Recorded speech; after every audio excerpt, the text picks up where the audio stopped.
Here are today's top stories. President Rodrigo Duterte's visit to South Korea yields $4.9 billion worth of investments as both countries bolster their trade ties. The Department of Agrarian Reform prepares to implement the distribution of land for agrarian reform in Boracay. The government encourages the public to invest in treasury bonds for as low as 5,000 pesos. And Workforce Development Project reaches out to out-of-school youth and training and employment opportunities. Good day, I'm Pia Rosas Morato. Welcome to the PNA Newsroom.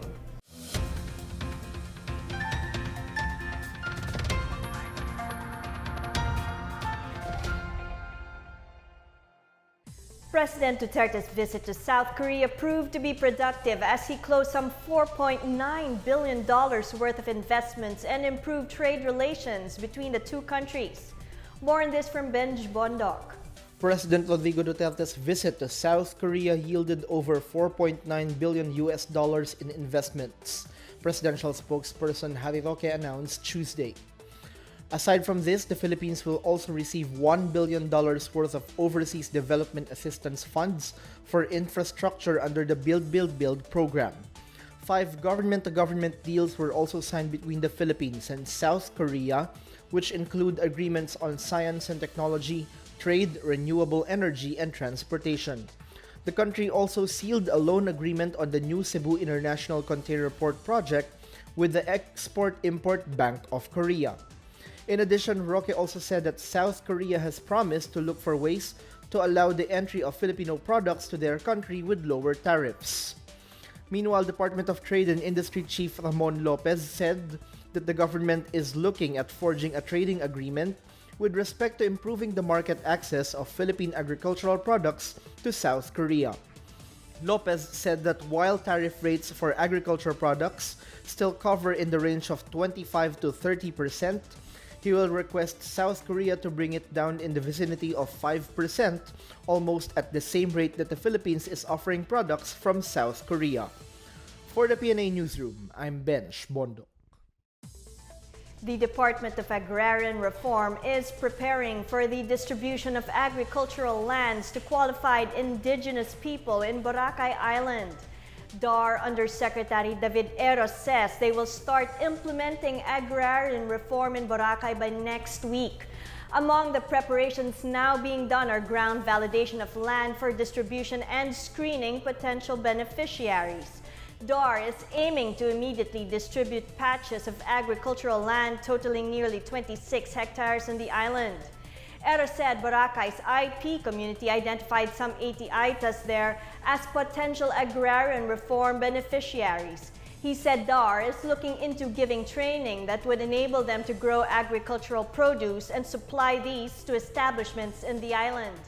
The government closed down Boracay Island for 6 months beginning April 26 this year to speed up the cleanup and rehabilitation of the environmentally degraded tourist resort. Former President Noynoy Aquino maintains his administration did nothing wrong in the implementation of the controversial Dengvaxia anti-dengue vaccination project. More on this from Janice Cave. Former President Benigno Aquino III, former Health Secretary Janet Garin, former Budget Chief Florencio Abad, and several former and incumbent officials of the Department of Health appeared before the Department of Justice during the continuation of preliminary investigation over the controversial anti-dengue vaccine. Aquino, Abad, and Garin submitted their counter-affidavit in response to the criminal complaint filed by the Volunteers Against Crime and Corruption and the Vanguard of the Philippine Constitution Incorporated. They have denied any irregularities over the anti-vaccine program during their term. The former president maintains there has been no categorical finding by medical experts that the dengue vaccine has directly caused the deaths of vaccinated children. He says, at the time of the funding approval, there was no evidence adduced by the experts that the vaccine was not safe and effective. He maintains that the Dengvaxia program underwent proper procurement process. Aquino cited the findings of Sanofi that Dengvaxia would be largely beneficial for both those who had dengue before and those who have not been exposed with the illness. He hinted of political motives behind those pushing the Dengvaxia issue against him. Likewise, Aquino raised the possibility of the complainants violating the rule on forum shopping, considering the filing of similar cases before the Commission on Elections and the Office of the Ombudsman. Aquino was charged with possible violation of Anti-Graft and Corrupt Practices Act, Government Procurement Reform Act, technical malversation, criminal negligence, and for other violations of the law. For the PNA Newsroom, I'm Janice Cave. Parañaque police and intelligence personnel have arrested the live-in partner of high-value drug personality Ricardo Ardot Parahinog. PNP Chief Oscar Albayalde identified the suspect as Mena Luwansing, who has an arrest warrant in Osamis City for charges of illegal possession of firearms and explosives. Luwansing was arrested at her home in the Belisario compound, San Isidro, Parañaque. Albayalde also identified Luwansing, a resigned provincial board member of Misamis Occidental. Ardot Parahinog, who is a co-accused of Luwansing in the charges from Osamis City, was earlier arrested in Taiwan for illegal entry. Parahinog went into hiding after the raid in Osamis 10 months ago, where his brother, suspected drug personality and Mayor Ronaldo Parahinog Sr. was killed. Employees of PhilHealth welcomed the sacking of their former president Celestina de la Serna after raising their complaints about her leadership. Maria Fe Francisco, head of PhilHealth's Workers for Hope, Integrity, Transparency, and Empowerment, or WHITE, asks President Duterte to give the agency a more competent chief.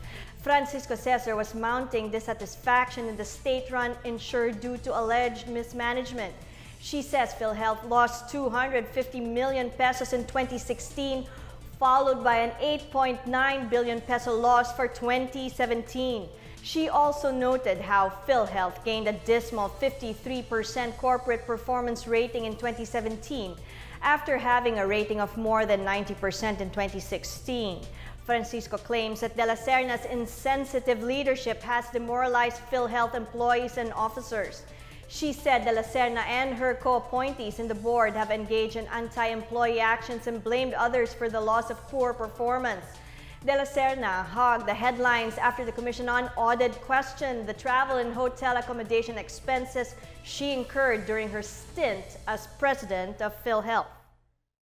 Still to come, the government encourages the public to invest in treasury bonds for as low as 5,000 pesos.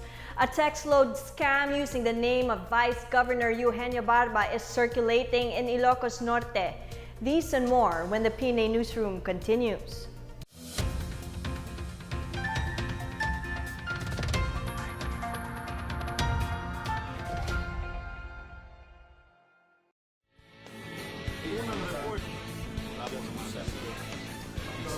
This is Secretary Martin Andanar, and you're watching. This is the first time na dadalo po si Pangulong Rodrigo Roa Duterte sa South Korea as President of the Republic of the Philippines. At sa biyaheng ito, inaasahan natin na mas lalo pang lalakas ang relasyon ng South Korea at Pilipinas. At meron din tayong inaasahang mga kasunduan sa larangan ng transportasyon, science and technology, international port, at siguro meron ding mga agreements pagdating sa loan na makukuha natin sa South Korea.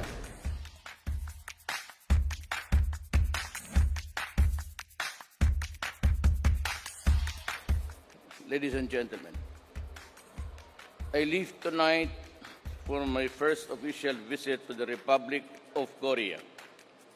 I am deeply honored by the invitation of His Excellency President Moon Jae-in. The ties between the Philippines and the Republic of Korea are long and deep.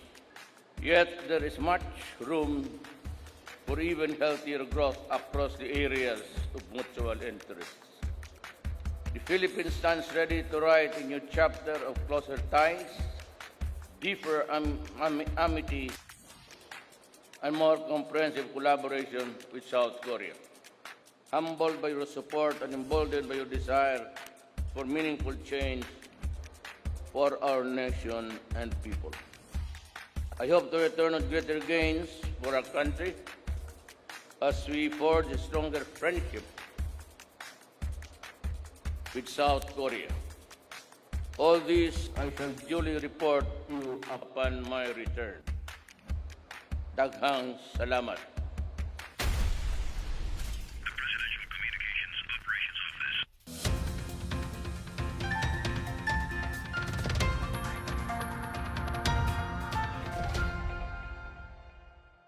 The Bureau of Treasury encourages the public to earn and save more by investing in the government for as low as 5,000 pesos. More on this from Miguel Hill.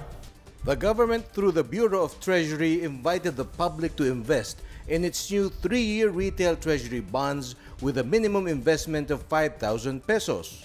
Treasury Director Maria Nanette Diaz says the RTBs form part of the national government's program to make government securities available to small investors.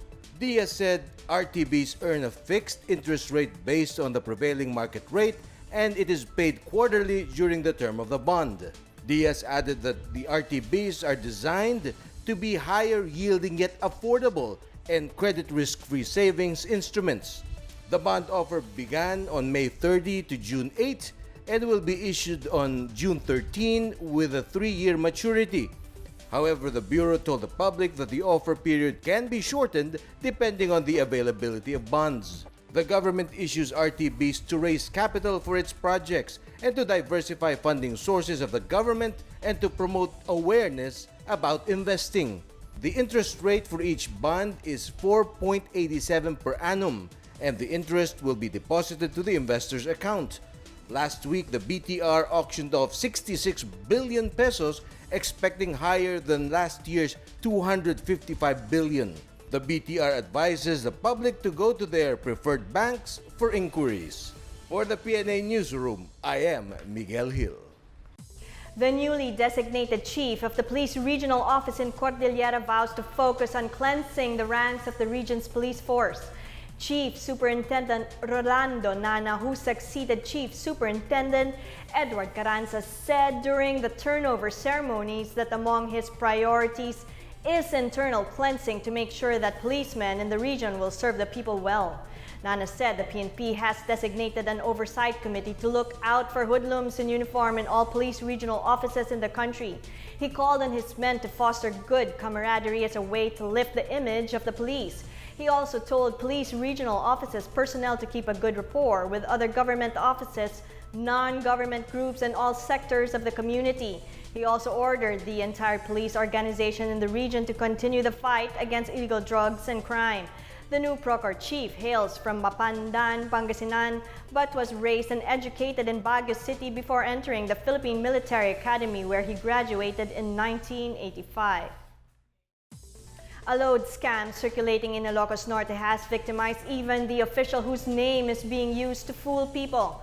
Ilocos Norte Vice Governor Eugenio Marcos Barba has decried the load scam using his name. Barba says based on police information, the suspects introducing themselves using his name are asking for a load worth 23,000 pesos. He reported that personnel from the Fort Ilocania Resort and Casino went to his office, informing him that he made a booking at the said hotel, but it turned out there was none. The Vice Governor has met with the Ilocos Norte Police and the National Bureau of Investigation to look into the matter. He appealed to the public not to be easily fooled by unscrupulous individuals. Police report the death of the suspected leader of a notorious robbery group in Barangay Villamonte, Bacolod City. The suspect was identified as Johnny J.R. Villarete, the head of the Villarete gang. Bacolod Police OIC Senior Superintendent Francisco Ebreo says Villarete, who was armed with a replica of a rifle, tried to rob PO2 Eric Pableo of the PNP Maritime Group and his female companion. Pableo then fired at Villarete, killing him on the spot. His companion, Rustan Pecerdal, tried to escape with a woman's bag, but he figured in a collision and was arrested in a hospital. A third suspect, Nino Abonales, was arrested in a follow-up operation. Villarete was facing 4 robbery cases and 2 drug cases before his death. Both Pecerdal and Abonales will also be charged. Up next, members of the Moro Islamic Liberation Front are required to undergo training before joining the armed forces and PNP. A workforce development project reaches out to out-of-school youth with training and employment opportunities. These and more when the PNA Newsroom returns.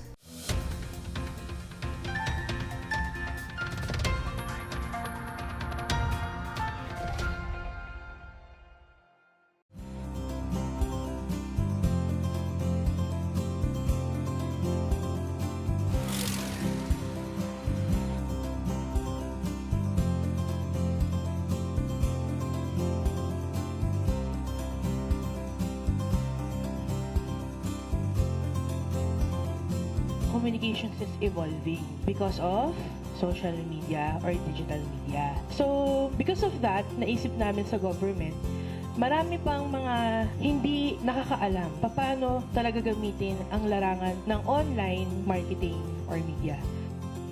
As a media practitioner, private practitioner in Surigao City, I am very much thankful for the experience and the additional information that I'm able to get from this activity. Especially that sa PCOO, medyo easy na talaga yung access natin sa information. Especially, hindi na kailangan pumunta ka talaga ng Manila or mag-cover ka sa Malacanang just to get some information. Meron kami isang group chat. It's Mindanao PCONet. So, lahat ng information, doon namin kinukuha, tsaka pa namin dinidisseminate through Facebook. Kasi yung dissemination namin, Facebook and press release. And then, kinukuha lang din ng mga local medias.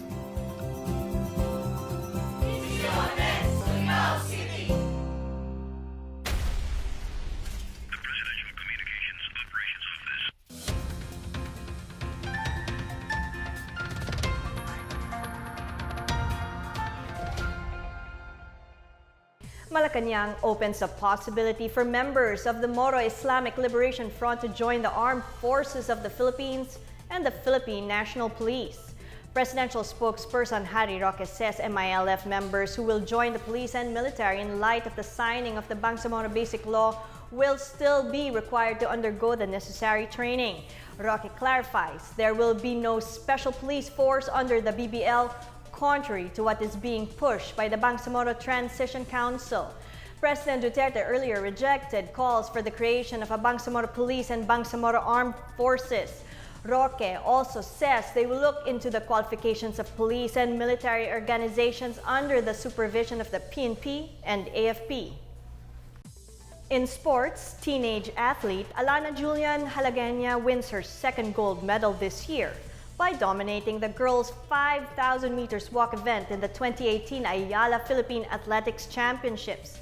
Halagenia, a grade 11 student at the University of Asia and the Pacific in Pasig City, clocked 31 minutes and 17.5 seconds to win over teammate Sally Campos, who finished second, and Team Titus Juliana Talaro.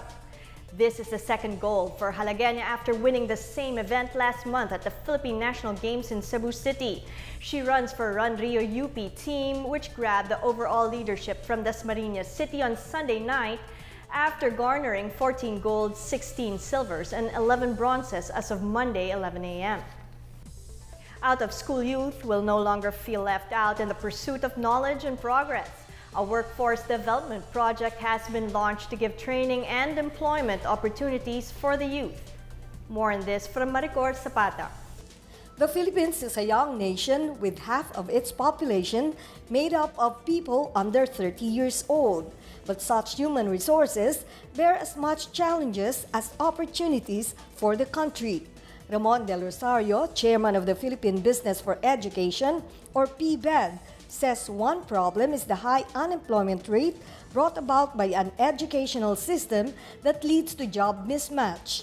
Knowing this, PBED partnered with the United States Agency for International Development to launch YouthWorks PH, a work development program that aims to help out-of-school and unemployed youth gain work experience, getting them empowered and driving economic growth in the process. YouthWorks is a 5-year training program where industries commit to create at least 1,000 jobs per year for young Filipinos. The program is open to out-of-school youth who are not employed, between 18 and 24 years old, and have completed grade 10 or high school. Each year of training will be divided into 2 parts. The first month is allotted for intensive life skills training. The rest of the year, the trainees will be immersed in the companies or schools where they will be trained and monitored for progress. The partner companies will then evaluate and decide if the trainees are fit for the industry or not. YouthWorks is still in the planning stage. The project is set to kick off by the third or fourth quarter this year, initially in Cagayan de Oro, Cebu, Iloilo, Davao, General Santos, Zamboanga, and the National Capital Region. For the PNA Newsroom, I'm Maricord Zapata. Let's now check out weather forecast for Metro Manila and the rest of the country.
Let's take another look at today's top stories.